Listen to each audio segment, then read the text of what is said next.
దీనిపై రాష్ట్ర సచివాలయంలో సీఎం రేవంత్ రెడ్డి సంబంధిత అధికారులతో సమీక్ష సమావేశం నిర్వహించారు. ఈ సందర్భంగా లోపాలు ఉన్నట్లు ధరణి కమిటీ ముఖ్యమంత్రి దృష్టికి తీసుకువచ్చింది. ధరణిలో పెండింగ్ సమస్యలను పరిష్కరించాలని అధికారులను రేవంత్ రెడ్డి ఆదేశించారు. మార్చి మొదటి వారంలో అన్ని మండల కేంద్రాల్లో ధరణి సమస్యల పరిష్కార కేంద్రాలు ఏర్పాటు చేయాలని సూచించారు రేవంత్ రెడ్డి.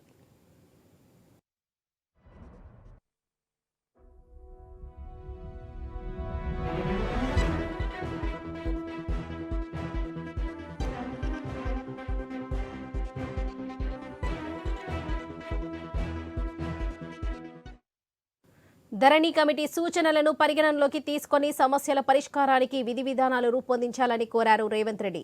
తెలంగాణ వ్యాప్తంగా ధరణి పోర్టల్లో 2,45,00,000 కేసులు పెండింగ్ ఉన్నట్లు గుర్తించారు. 2020లో అమల్లోకి వచ్చిన ఆర్ఓఆర్ చట్టంలో లోపాలు ఉన్నాయని ధరణి కమిటీ సీఎం రేవంత్ రెడ్డికి నివేదిక సమర్పించింది.